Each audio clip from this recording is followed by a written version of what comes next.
her and Riley for my desk. But I feel like since we're about to do the podcast, I should like put it face down so they don't see what's happening. There you go.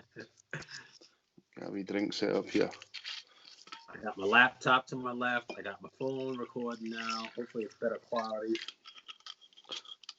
You sound like you've went more New York, Mike, since I last spoke to you. Me? Yeah, the accent seems to have gone things. Yeah, I got better quality. You know what? I was on my Sunday call with my parents and my family, so maybe okay. Just ditched them to come talk to you two jerk-offs.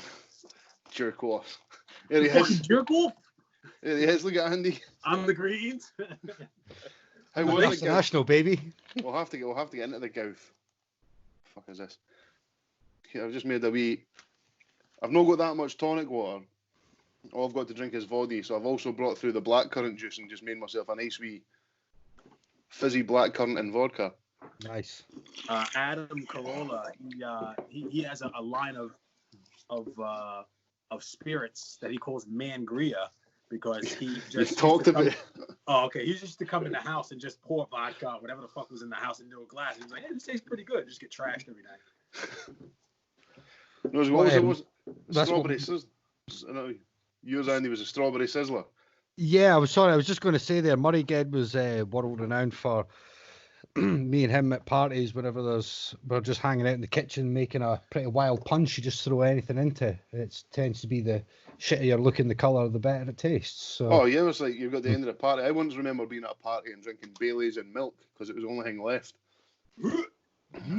I go for that. See, I like a White Russian and stuff like that too. I didn't mind a milky cocktail. All these, that was mine. I was literally just like drinking chocolate milk that's going to get you absolutely ruined. I'll leave that light on. And you got the strawberry sizzlers, mate. You need to get some of that strawberry water and some of the cordial as well. I say the first time we're allowed back to record in person, we get lit up like we did at Christmas time. Well, it's not good. They end up being like 3 hours long, those episodes. I have to go back and edit, and I'm pure cringing the whole way through. It's terrible. Strawberry sizzlers at your old house first time? I haven't had one in ages, man. What was it you needed again? Vodka, crushed ice. So just get your ice and like smash it up. So you're going to chuck in at least a triple shot of vodka, some fizzy strawberry flavoured water. Can you get that in Asda's and Tesco's, like 40p a bottle? And some strawberry cordial as well, just to give it a bit of colour. A bit of zing. Just give it a bit of colour, and it just sweetens up that wee bit more as well. But because you're drinking it with the water, you're not getting too dehydrated, so it doesn't tend to fuck you up the next day. Although it fucks you up. Mike, what's that you're drinking, Mike? Well, hold on. It looked almost clear in the bottle. Show us the bottle. What's like? What's that, buddy? It's like a barbecue in a bottle. What you say? In the kitchen. Yeah, they're in the kitchen, man. So I just did some last minute parenting. I've started doing this thing. He's getting to that age where I'm like, I walk into his room because like last night, see the weekend, I tend to just let him play his PlayStation because I ken that's where all his pals are. So if we weren't in lockdown, he'd be going to see his pals. So when I came out the weekend, and he literally come through last night. He's like, Dad, can I do an all nighter with my pals? I was like, aye, cool. No worries. So it's a weekend. So I went to my bed about 1:30, and he was still up. And I was asleep. Guess what time Jenky woke up today? Noon. 2:00 in the afternoon. Woo! I remember those days. I'm telling you, man, like fucking, it seems like since lockdown, the teenage years have just fucking hit him all of a sudden. He's only just turned 11. He's got long hair, sitting playing with his pals, talking like a wido. Right, the lockdown's really brought on puberty somehow. I think he's a big man, eh? Oh well, fuck man, honestly, you think saying it was depressing though, eh? Like we started playing FIFA a lot more, and it like records the form of like the last 6 matches because you've obviously got to log in. I'm currently like 2 for 4 against my fucking 11-year-old son. Like I'm gonna have to step my game up and get working on it. Like he's doing all the wee fucking skill moves, just dancing rune folk, and I'm like, what's going on here? There he is.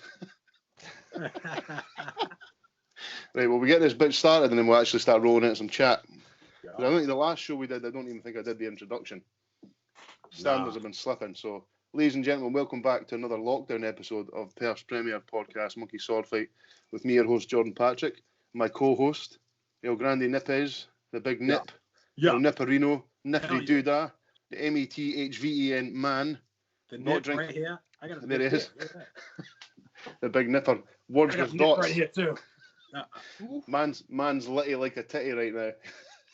I've just had one sip, so I'm not. Staten Island's finest. Hell yeah, not hard to beat, baby.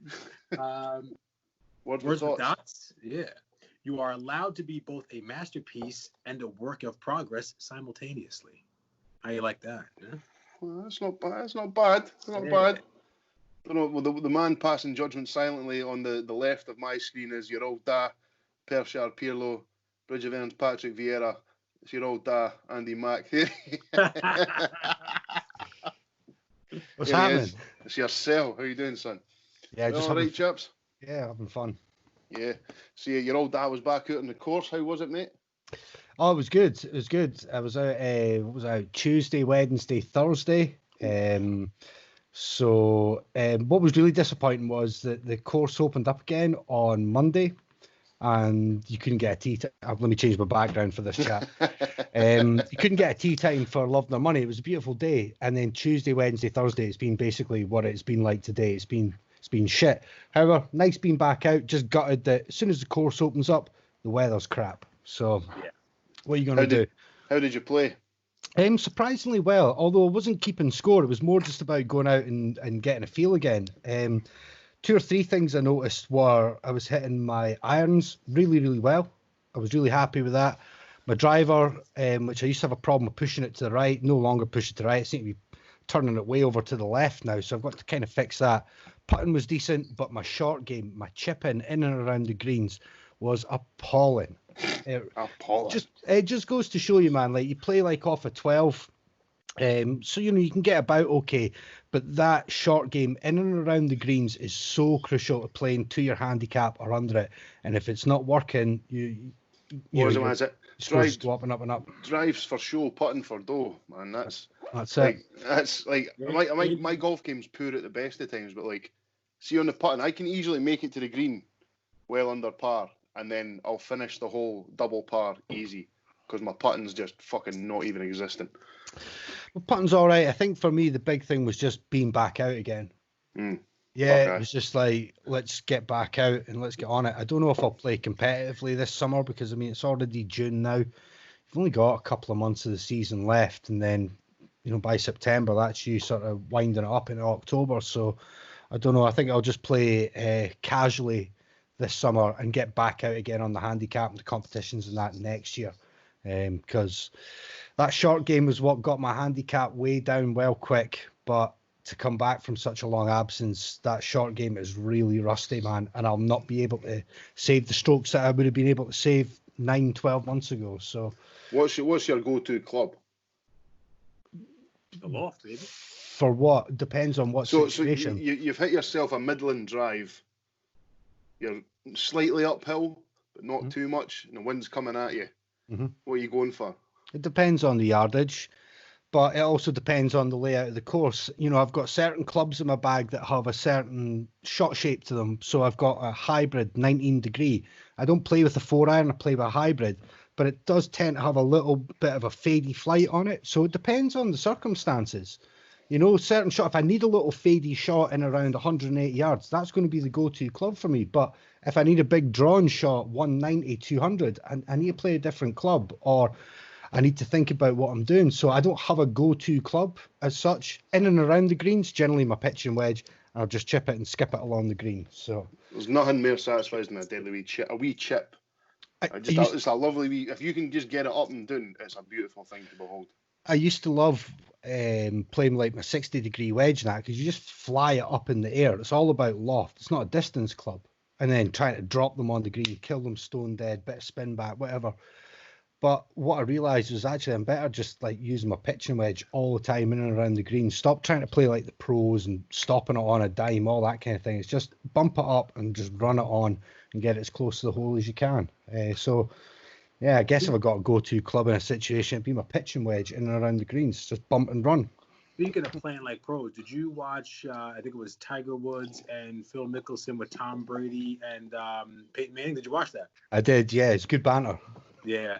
What did you think? Because I don't know if that's something that's the norm, where kind of like I guess it's kind of like a pro-am kind of situation, isn't it? Yeah. But it's normally not 2-on-2. It's normally a team of people, isn't it? No, usually in the pro-ams you'll play in pairs, and that's why you'll have a professional paired with an amateur. So you've got lots of different competitions you can play in your year as an amateur that are like that as well, which are paired events. So you maybe play best ball. So you both play balls down the hole, and whoever has the best score out of your pair, that's the score for your team for the hole. Or you can have alternate ball where you both tee off, and then you pick whoever had the best drive, and you play alternate shot on the same ball till you get your score. Okay. So there's a couple of different ways you can do it. I know that Tom Brady played horribly, and I know they played horribly early on, at least, and a lot of people were very happy about that. If I remember correctly, did he not drill an approach shot from about 150 yards and hole it straight out for an eagle? He did, yeah. He did, yeah. Prick. I seen after all the stuff for The Last Dance, it was Gary Lineker tweeted a story that he somehow ended up playing golf with Michael Jordan, and they're on the first hole, and he goes, Michael Jordan goes, do you want to put some money on the holes? And Gary Lineker went, aye, fine, well, I know how much, and Michael Jordan just went, just enough to make you uncomfortable. I was like, oh. Absolute baller. That's the only thing you can only say that unless you make seven figures. Like, yeah, I can't say that. Enough to make me uncomfortable is like $20. Yeah, like that's what I'm saying. You literally, for me, I think my limit would be a pound a hole, because I'm losing straight away. Like, and all the games of golf I've won, I've never ever won a game of golf in my 7 years of playing on and off. I've never been offered to play a game for money. It's never something that I've ever done, and nobody's ever asked to play me for money. Like, I've never done it on a hole. I've done it closest to the pin. Closest to the pin on on the par 3. That's when you all put a fiver and go for that. But I've never actually. There's not many sports in this world or games that I would play for cash. Nah. Because I'm just not good enough. I didn't mind playing poker for a bit of cash, but anything else. In fact, I think the only time that ever happened was we were playing away, and between us we were down, I think, the last dengue, and it was closest to the hole was the person that got to spark it. That was a long time ago. Well, actually, I've not even played, like, there's been a few times I've had a couple of tins playing golf, but there was one, it was me and my pal Stevie were out, this was tail end of last summer, and the day was ranked, so the course was dead, so we had like 6 tins of lager and a half bottle of Buckfast in the bag, so by the time we got to the 9th hole, we were fucking buckled. We ended up like skipping out like 4 holes and then just playing towards the end because we could barely had our clubs by the end of the day. Great day. There was a scientific, sorry, just to wrap the golf chat up, there was a scientific study done to see what the effects of alcohol were on golfers. Mm-hmm. They actually found that golfers played better between 1 and 2 beers at 4%. So however many units that is, like 3.6, something like that. Just to go on, like, that's got to be something, because I ken myself, like, see, when it comes to playing pool, I've got an absolute sweet spot of about 3 pints of lager. And I'm an absolute demon at pool, but as soon as I have that 4th and 5th pint, it just goes poof. It's the same with beer pong. I've got a level of beer pong where I'm just a fucking deadly, and then one drink and it'll all just go, that's too many. Yeah, I'm seeing with beer pong too. But how we done anyway? What have you been up to, Mike? Just drinking whiskey and speaking to New Yorkers? What? That's pretty much my life since I hit 30, by the way. Drinking whiskey and talking to you. No, it's funny you should say that. I did my my second or third whiskey tasting. It was kind of like an amateur whiskey tasting. So my friend Stu, who got me into whiskey, he was like, "Would you be interested if I put one on?" And I was like, "First of all, if you have enough whiskey to dole out to people and ship it out in packages, then yes, you probably should be selling that for a little bit." So we all paid him 15 pounds. He sent over 5, like 20. Would it be 20 CL? Yeah, 20 CL measures of different whiskeys. He had a PowerPoint presentation set up and everything, and we had to guess which ones or which based on like the taste and the smell and everything. It was fucking awesome. And I was trash. I was smashed by like that. We went through and we did like half of each first, and then we went back around. And as he revealed them, we drank the second half. And after the first time around, I was gonzo. I've noticed like the amount I tend to only keep my drinking to like a Friday or whenever I'm doing the podcast, but like Friday nights I'm putting away an absolute fucking power. Yeah. Like Megan got like 3 or 4 different bottles of gin for her birthday at the start of May, and we're currently down to like 1 or 2 like bottles of gin left because it's just getting stonked. Because there's fuck all else to do. But hitting the home workouts with Chris Gilray though, and getting hench. I mean, I'm coming at this looking like an absolute demon, but other than that, man, it's just filling the time. Like today, like we got up and tidied the house, and then we laid down and watched the telly for a bit. I had a nap, and then before I knew it, it was like fucking 6 o'clock. Like, I can't be you boys, but the days are just flying. I had one of those days today, man. I was up till about 1:30 this morning. I didn't get up till 12:30 this afternoon. Mm.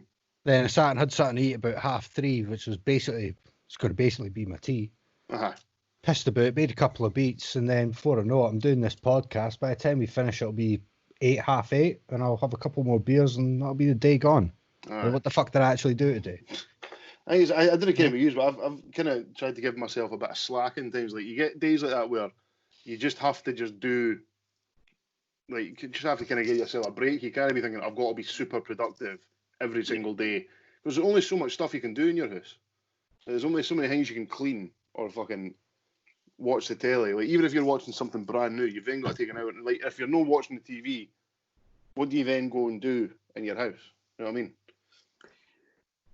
Yeah, I said it before, I've been stuck on the PlayStation for a little while. I'm kind of tailing off that a little bit, but I'm still trying to get into a couple of games that I do have. Still playing Call of Duty. We'll touch on that a little bit later, I guess.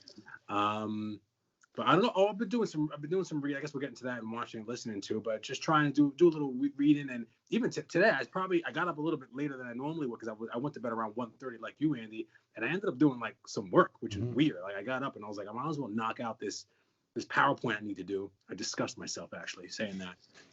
See, I think as well, even saying that, like, if you give yourself, because you're here, you can do that. So I mean, so any time you've saved today, you can take off your actual Monday, which is. But yeah, I've found myself doing bits and pieces, or like working till like maybe 7 at night, and then maybe not logging on till about 10 the next day because I know I've got no meetings. Yeah. Do you know what I mean? Because routines, it's a funny fucking thing to try and keep. You know what I mean? It is. Yeah, and I've been trying to. There was a couple of days this week where I went into like probably like 6:30, almost 7 o'clock, and I was like, I just needed those long days, especially when the girls. Yeah, you'll know the same when you got. Hold on, let me go on a quick tangent here about this is the whiskey talking. No, your kid would have the Seesaw app to do their schoolwork. Yeah. Is it me or is this just the worst user interface on any app you've ever touched in your life? It's so like I can get as well. Like so, it was for Andy for your context. So the Seesaw app, it was initially set up so that the teachers got like an iPad in the class. So like when the class are doing activities, they can take videos and photos of your kids doing stuff, and then tag you in it so you can see what they're doing. Mm-hmm. So, but what they've done now is they have they've given us access to what the app that the teachers would use, so that they can then post up work, and then you can add it in. But like some of them, it's like so it'll be a worksheet. So what you then have to do is click into the worksheet, create a text box, and type the stuff manually into your tablet, which is not super easy because as soon as you bring up the keyboard, you can't actually see what you're typing. It cuts off half of it, yeah. Oh yeah, and like I said, man, I feel for her because there's a couple of days she sent out emails and she's like, she logs on at 8 in the morning, and then by the time she logs off, it's like 9 o'clock at night, and I was like, this must be fucking hellish because as well as that, you're gonna get messages from parents who don't understand because they've not done schoolwork for fucking 6 months, and then you'll get kids who are on it all day, kids who want to touch it at all, man. It must be fucking unbelievable. But yeah, the app itself is balls. I kind of know how that feels because you're on the other end. Yeah. So what do you get all of his stuff done at one time while you're working, or do you just say, you know what, let's do some now, I'll finish up work, and then before dinner we'll crack on again? Well, see, I'm quite lucky because obviously Chuff's furloughed, so when Riley's here, she does his schoolwork with him, and it started out what we done is because his mum's. That's like, what's that? Dangerous Minds? Is that movie with Michelle Pfeiffer? It looks like that class. Who's that talking at the back? But like, because when Riley's with his mum for a week, she's working from home, so they do it in like 2 hours here, and then she'll work for a bit, and then so that. But obviously, when he's here, he's figured out that the earlier he gets all his schoolwork done, the longer he gets to be on his PlayStation. Because I'm working till 5, and then we'll go out and do something. So. Yeah. when he's here, we wake him up about 9, half 9, chuck him in the shower, have his breakfast waiting for him, because like we figured out that he's like me, like takes forever to wake up. Yeah. And then he's the slowest eater in the world, so it'll take him about half an hour to eat 2 slices of toast. So about 10 o'clock they get working, and they're usually in the world because he's the child that eats Weetabix with no milk. Yeah, that's why. That's why it takes him about an hour to chew one of those things down, man. But they usually, when he's here, he usually does it in like 1 3-hour burst and gets out the road.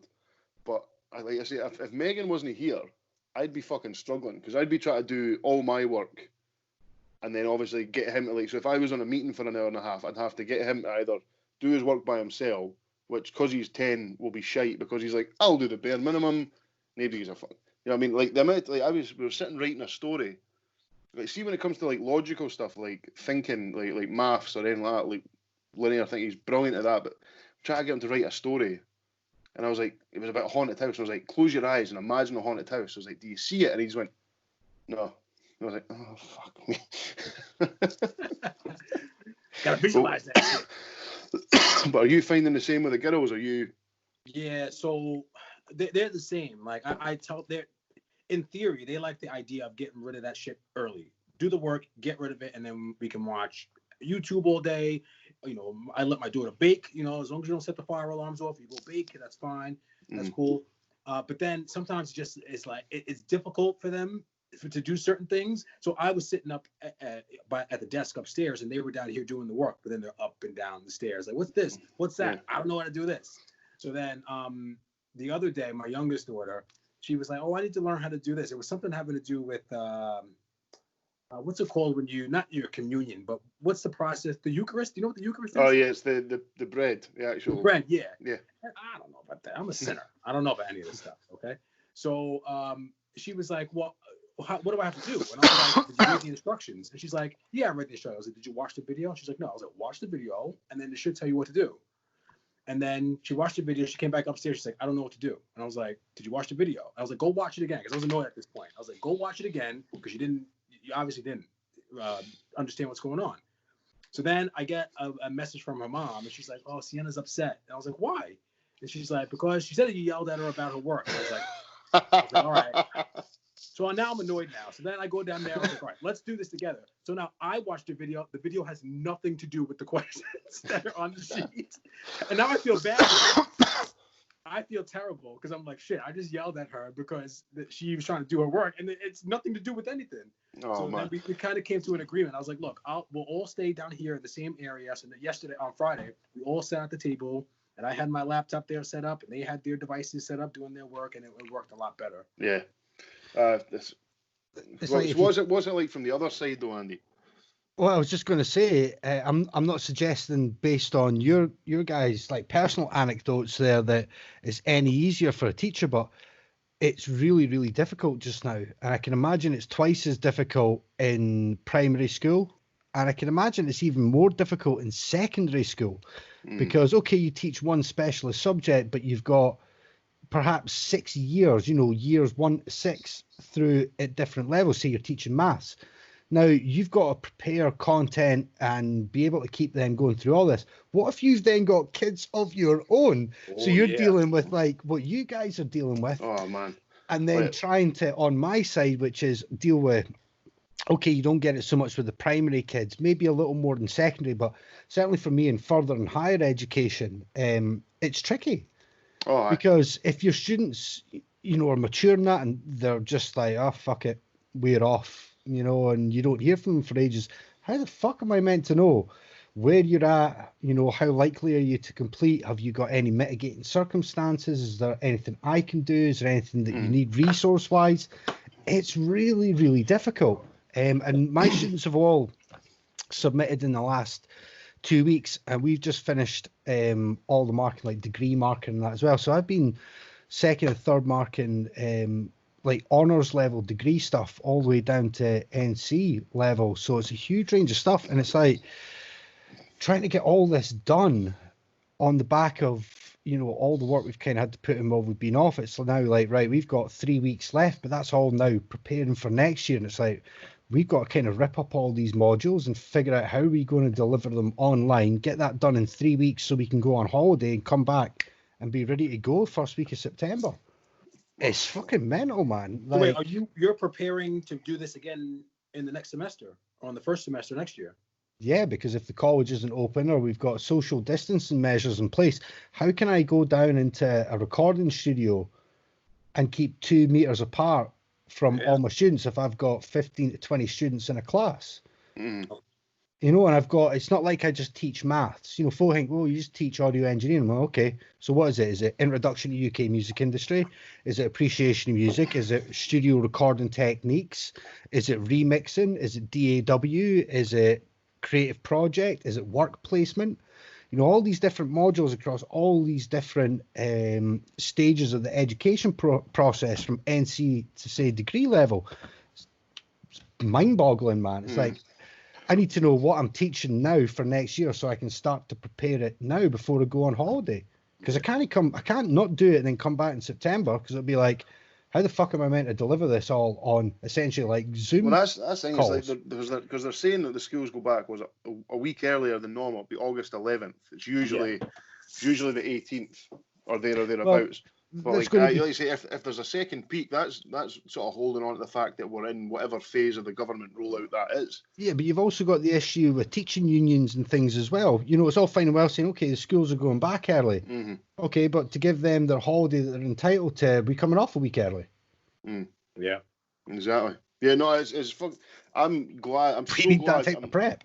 Yeah, I'm so glad I'm not in a position that I have to make those sort of decisions, because like it's. I think as everyone can see, there's, especially in the last few weeks, the internet is just rife with how many people are opposed to the actions that are in place, the people that are for it. Do you know what I mean? Like, and the thing is especially on Facebook, people don't know how to have a discussion anymore. It's fucking terrible. It's bananas, It's man. terrible. Everyone's just so angry. Like, I've been this close to deactivating my Facebook, and it's because we've got the podcast pages why I keep it up. It's just so depressing. I've had to like severely limit my social media time the last few weeks, bro. I feel like I've done a good job of limiting the interaction on Facebook. I think Twitter is more of a cesspool for just terrible opinions. Twitter in the last couple of weeks has just become pure unbridled anger. Yeah, and like angry at Twitter, yeah. And like don't get me wrong, I'm not trying to like obviously take away from the people who are using their platforms to do some good, but at the same time, sometimes I go on Twitter just looking for football videos or funny dog videos or somebody walking into a glass door or something. You know what I mean? I'm not. TikTok yeah, is your friend. TikTok has been a fucking breath of fresh air the last few weeks. Like, some of the shit on there is absolutely sensational. However, I don't know, Mike, if you'll get this as well. I have at least one TikTok song in my head every day. Oh, yeah. On a loop. And it's not even a song. Sometimes it's just the way people are speaking, and it's just constantly round and round in a loop. Andy, you'll appreciate this from a music management kind of point of view. When is TikTok going to start a record label? Imagine you put a song out there and it seems to just get spins and spins and spins, and then it shoots up the charts and it's played on the radio as well. Why don't you just start a record label and have all these people that are putting their music on there for the stupid dances and just fucking rock it up in the face? But you can already. So like what you do is you get an annual membership with an online distribution company like DistroKid, for example. And what you can do is when you upload all your music to iTunes and Spotify and all that shit, you can then check boxes which enable that to be used in Instagram videos, TikTok, all that kind of thing. So when you make your video, then you could search for that song and make a video to it. And obviously then if it goes viral, then people go, oh, what's that song? And then they go and listen to it on Spotify, and you generate income from it that way. So what's the reasoning behind not ticking that box to say, I want that on TikTok, I want to play that on social media? Why would someone not do that? Don't know. You need to find somebody who wouldn't tick it, because I would tick it. Yeah. You know, why wouldn't you? But I mean, there's an example. I don't know. I need to think about that, Mike. There was one that was I'd seen as me and Chuff and a couple of pals. They love Eurovision.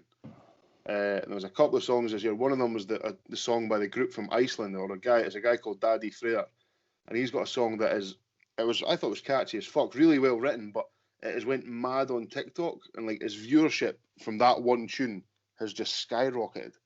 I mean, purely because it was folk seen it on Eurovision, and then folk, because it's got there's a dance routine to it.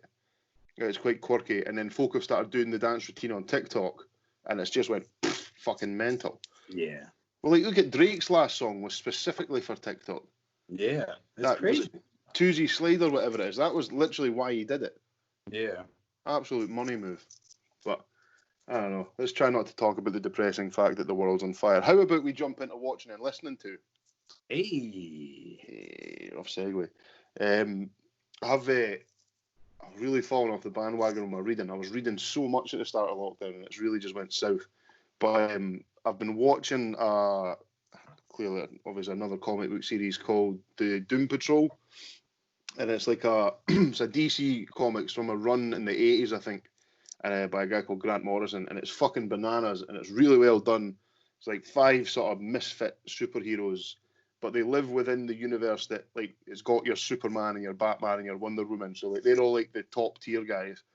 The guy Brendan Fraser that was in The Mummy, he's a main character in it. He's fucking brilliant. He plays a guy who was a race car driver who got in a bad accident and then had his brain put into a robot, but not like a good robot, like literally a Tin Man type of deal. So I've been watching that. I'm almost at the end of the first series, which is the only one that's been released so far, but that's on course for a very high score. It's got a really good sort of synthy soundtrack to it as well. A couple of absolute bangers on there, so that's going for a high score. What else did I watch? Started watching the Jeffrey Epstein documentary on Netflix. Oh, how's that? I'm only about an episode in, but it's along the same lines as Surviving R. Kelly, that you just feel horrific after about 10 minutes of watching it. But it's really well done. Like, it doesn't come straight at it from it's quite survivor focused, so it speaks to a lot of people who were involved, and it really goes to show sort of the reach that this man had over people in positions of power, like from like high level politicians to like just having a big hand in like how the police in New York actually worked. So I mean, and he came from nowhere apparently. He was sort of like, people refer to him as like like the Great Gatsby type character, just this sort of elusive rich guy with fucking endless wealth, and no one really knew a whole bunch about him. So yeah, that's looking good. Watched all 8 seasons of New Girl on Netflix. That was very good. Really enjoyed that. Just this came out as it's mental chewing gum. Like, it's 20-minute episodes. It's like a classic sort of sitcom scenario. Really, like, characters are really well written, quite funny. So that gets a 7 bananas from me. I'd like terms, and then because we still watched that, we started rewatching Friends again, because like there's all this time to watch all this new stuff, but you're going to watch things you've seen a million times. I feel like I've got fucking loads, but I can't even remember what it was. I think that's a really important thing that you touched on there. So when what you just said there, so when you're finished, I'm going to jump in next, if that's okay. I feel like we watched loads. I watched. So Chuff was feeling really crappy the other day, so I done the boy-friendly thing. I nipped over to Morrison's, got some chocolate, got some comfort foods, and she'd been going on about Little Women was now out on DVD. And she really enjoyed the film. So I sat and watched Little Women on DVD with Megan. Not my type of thing, like sort of like American period drama about a family based on a book by... Oh, shit. It's a very famous book, and I've completely forgotten what it was. Anyway, but really well done, really well acted. It gets a 6 bananas. Like, I can appreciate it for what it was. Like, really good storyline in terms of that genre. The acting was all brilliant, really well cast, but it's just not my thing. But 6 bananas, and that's about it. I rewatched Batman v Superman, but that's still shite, so never mind. Oh, I love that. Oh no, man, it was. You know what? Batfleck was really good. Ben Affleck was a great Batman. I don't know if anyone cares. Well, so if everyone remembers, the Justice League came out last year, like DC's answer to the Avengers, and it was Zack Snyder was originally doing it, and then he had a family tragedy, so he handed it over to Joss Whedon. And the film that came out was seriously maligned. Like, it seemed like he had changed so much from what was shown in the trailers. So there's always been this really big fan movement to try and release Zack Snyder's cut of the film, because he's quite openly said that Joss took it in a completely different direction. Hasn't taken the piss out of it. He's like, this isn't the movie I was going to make. So the fan movement has moved it so that the Snyder cut is being released on HBO Max next year. So looking forward to that. It might make it a better film because I'm such a fucking Batman fanboy that if a Batman film isn't good, then I get really upset. So, looking forward to that next year. There's a funny YouTube, there's a funny Twitter account you should follow, and it just talks about how Batman's like, have you seen it? Yeah, he's such an arsehole, yeah. We'll have to share that on the page because it's fucking fantastic. It's like a Batman drives to wherever he needs to be. If he gets pulled over, someone's fucked. Someone's dead. It's really good. Also, I watched the Old Boy remake. The Spike Lee remade a Korean film called Old Boy with Josh Brolin. Now, I will go on a limb and say that the original Old Boy film is one of the best films ever. It's fucking absolutely bananas. It's got one of the most famous fight scenes ever, and probably one of my favourite choreographed fight scenes in a film ever. But the remake's not great. I guess about 5 bananas. It just lacks something that the original had. Josh Brolin's good, and is it Elizabeth Olsen? Elizabeth Olsen's in it as well. She's great, but the rest of it shit. So that gets a 5 bananas from me. But that's me for this week. So what you got, Andy Mack? Well, it was just interesting how you touched on how it's important to go back. You said you were watching Friends, to go back and watch shit you've already watched before as well. So I came across 28 days free of Now TV, which meant my good old pal Jimmy Gandolfini. I've been back watching this. I've been back watching The Sopranos again. So there's a couple of things in the Now TV pass. Yeah, so I went back and watching through The Sopranos for probably about the 50th time. I'm halfway through season 5, but I'm just going to give it a straight 11 bananas. High praise. What I think you forget about The Sopranos is how funny it is. Yes. Yeah. It is. Yeah, you want to call it a drama? I'd call it a black comedy. Yeah. I would. Yeah. Just a wonderful, wonderful TV series. I don't think anything ever beats it. And the reason I wanted to watch it is I'm also watching The Wire as well for about the 20th time. And I was going to try and make my decision on which one's the GOAT. The definitive one. But for me, it's still got to be The Sopranos. The Wire, I'm back through to season. Hey, another background. Look at that. Back through to Seamless. halfway through season 2 again. The first 2 seasons of The Wire are just world class. There's no escaping it. But I'm going to have to say Sopranos, 11 bananas, 10.5 for The Wire. Do you think that The Sopranos doesn't get enough credit now because I consider that the show that started the template of kind of conflicting. How am I going to say this? Like your feelings for the characters are weird because they're bad, but you're still kind of root for them in certain scenarios. Yeah. Do you think that that's kind of changed like Hollywood? Yeah, absolutely did. I mean, it's one of the sort of first TV dramas. I mean, if you think about it, it's all based around the family. Like every great, say American sitcom and American TV shows of the past, they were all based around the family. But this was based around 2 families, and it's really weird how you root for the antagonist. Tony's not the protagonist. He's not a good guy. He's a bad man. He's a horrible person. But you root for him. Yeah. And just also how wonderful Lorraine Bracco is throughout the entire 6 seasons as a psychiatrist. But I think more than anything, watching it back again, like I say, I mean, I've seen them all hundreds of times. I probably laughed more than I ever had, and I still pick up things that I've missed the previous, million times that I've watched every episode. And I think that is what makes it such a great series, along with the black comedy aspect. It is incredibly funny. So, yeah, 11 bananas. Been watching that again. And then the Wire as well. First 2 seasons are just world class. The fact that 2 English actors played 2 of the main characters in The Wire, and I didn't know either of them were English until I watched The Wire the first time around. I remember seeing an interview with Idris Elba, and I think he's still, when people meet him in real life, didn't know he was actually not from America. They thought he was surprised to find out he's like a Londoner. Yeah, that's the same with the boy that plays Jimmy McNulty. What's his name again? McNulty. Dominic West. Yes. Yeah, the guy that plays McNulty. I had no idea that he was English until actually after I'd watched The Wire around for the first time. And I was like, wow, it's just... First two seasons of that are just... like, especially the second season with the Longshoremen, just... people always put the two of them up there.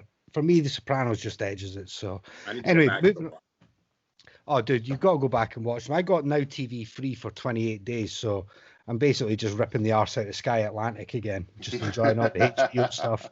Because HBO didn't make shit, do they? So, music-wise, not an awful lot. I've been making a bit of music. Again, thanks to Jordan for the bass. It's been coming in quite handy for some stuff. I've been listening to Huss Kingpin's new EP. Excuse me, the Gunpowder EP. For me, like Huss, I think he's a great rapper. Sometimes the beats he chooses aren't for me. This is one of those projects that from start to finish is really solid, but I'm not the biggest fan of the beats. So for that reason, I'm going to give it a 6.5. And other than that, I don't think there's been much. I've been back playing Civilization 6 again. Oh, I've been playing Grand Theft Auto again. Oh, I've been back playing I've hardly played my Xbox for like 2 weeks, man, but a little bit more of Red Dead. I'm quite enjoying just scooting about, hunting all the legendary animals. Fuck the story.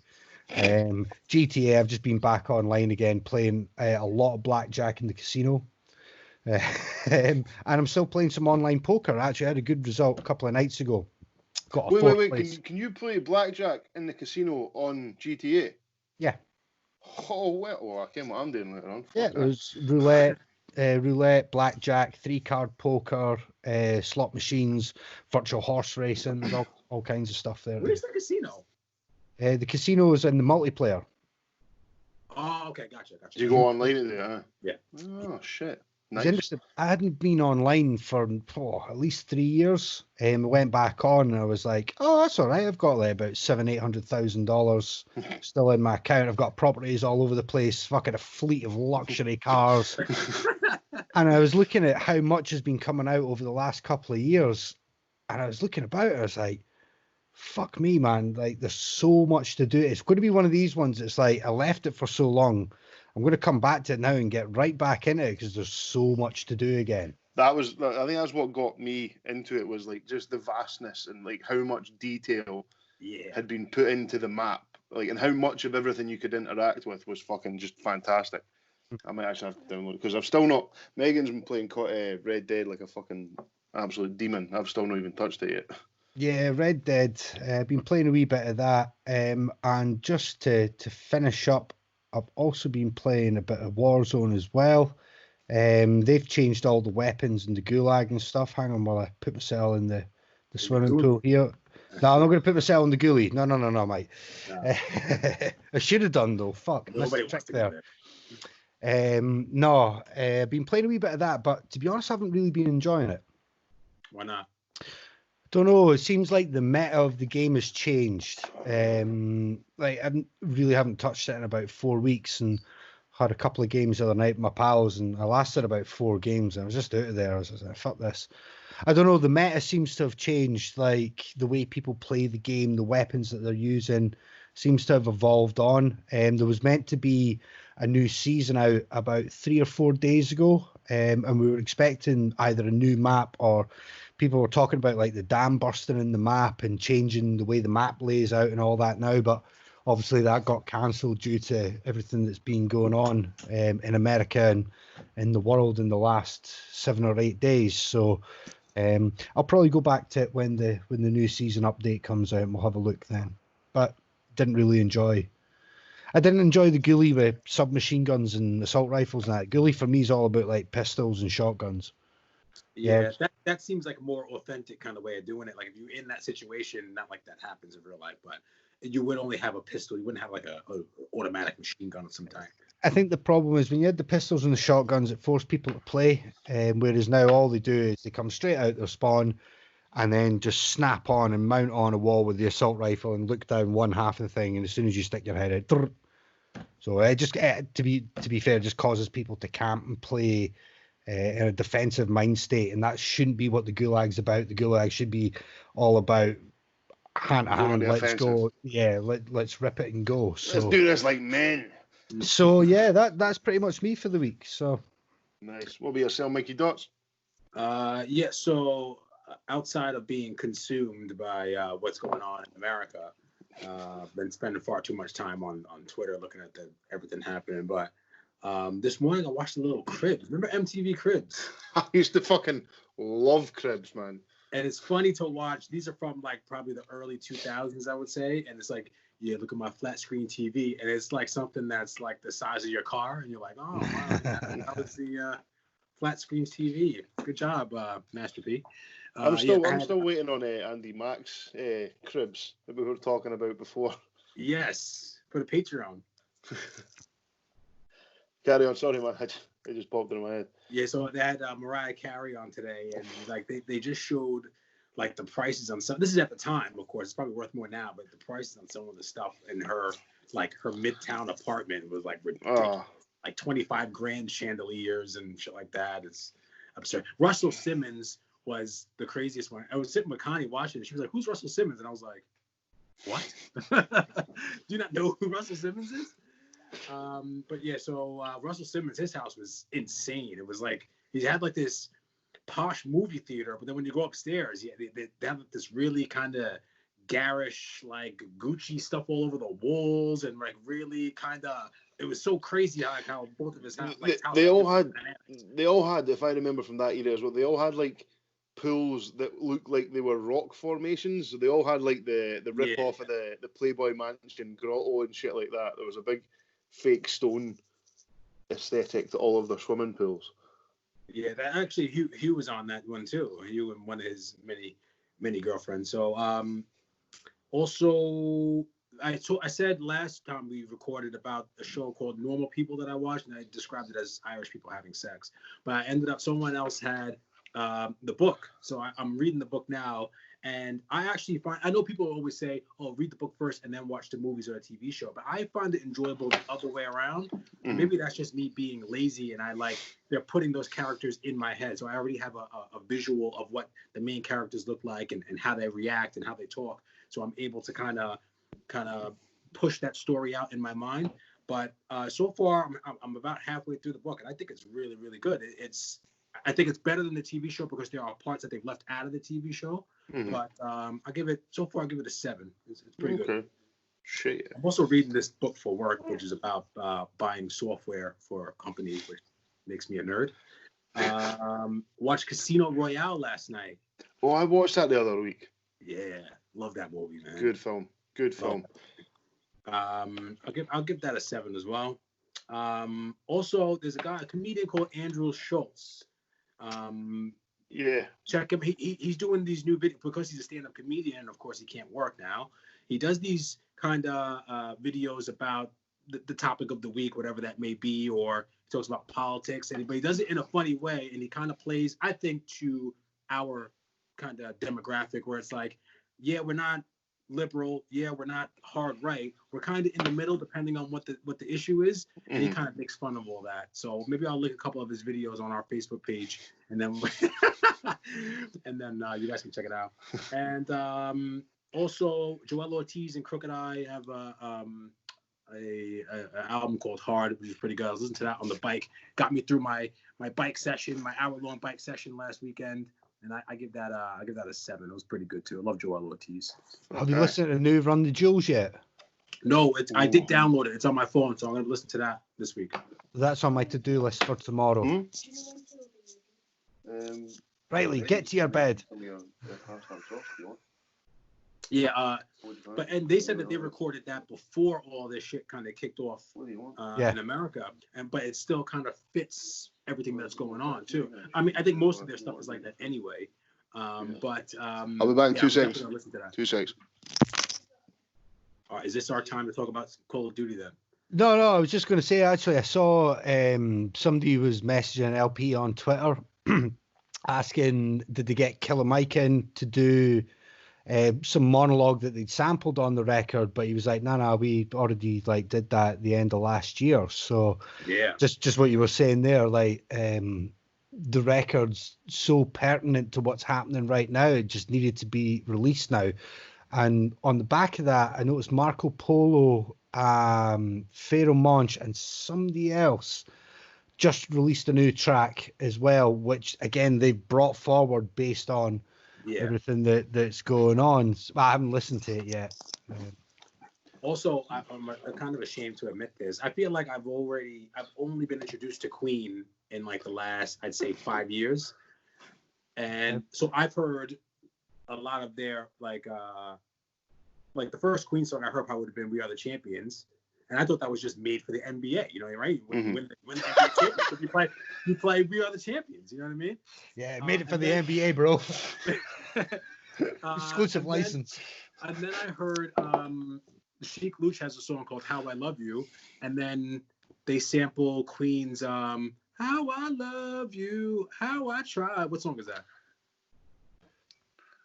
Oh.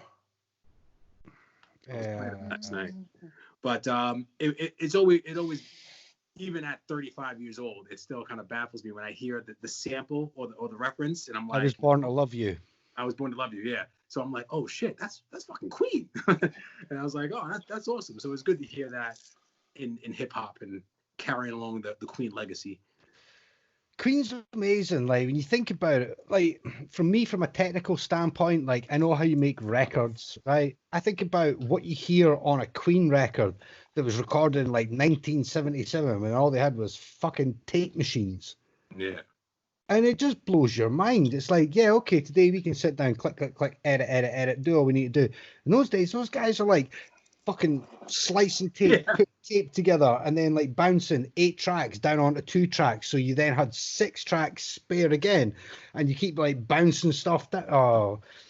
Like how those guys made those records and how they sound is like nothing I've ever heard, and you just struggle to comprehend it. Like for what they did, the sounds that they made for their time with the equipment available, just mind blowing, man. And I'm not even a huge Queen fan. Yeah, no, I'm the same. Like I can appreciate. There's like 5 or 6 songs that I think are absolutely fucking like probably more. Do you know what I mean? But there's like a finite number of songs. I couldn't listen to a whole Queen album. Right, I couldn't enjoy every song. If you know what I mean.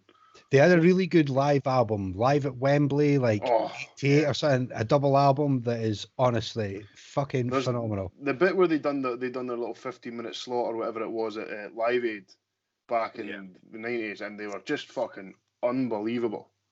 I enjoy Queen more than the Beatles. I think people big up the Beatles so much. I think Queen are. I can see what you mean. Like I think the Beatles were quite revolutionary because they were about, do you know what I mean, so early. They were so like early in rock and roll. Well, and like when it came into the public sphere, whereas Queen were, do you know what I mean, a part of an established genre of music. That then obviously they went and done massive things in. So I can see what you mean by that though. Oh, fair enough. I guess I can't talk about the Sopranos being number one if I can't say the Beatles, if they've changed or created a genre of music. Well, I think they were one of the first bands, one of the first mainstream bands that really fucking changed throughout their career. If you look at their first album, the likes of like I Want to Hold Your Hand and all that type of stuff, when they were still the black suits, like Mama's Boys from Liverpool, to then fucking Sgt. Pepper, where they're all after nappers on as much LSD as they could possibly get their hands on. Do you know what I mean? I think what I'd like to throw in again is from the audio engineer's perspective is that the Beatles, you know, we can talk about songwriting and all that till the cows come home. People say, well, you know, I don't think they're as influential as maybe you're making out. Whatever. Those guys changed the way that records were made, the way that they experimented, particularly from like Rubber Soul onwards. You know, a lot of that goes hand in hand with psychedelic drugs and things like that. But they were prepared to push boundaries with technology that was even more primitive than what Queen were ever working on. But if you listen to some of those records from Rubber Soul through Sgt. Pepper through the White Album, all that, I mean, it is a sonic masterpiece, you know, for the ages.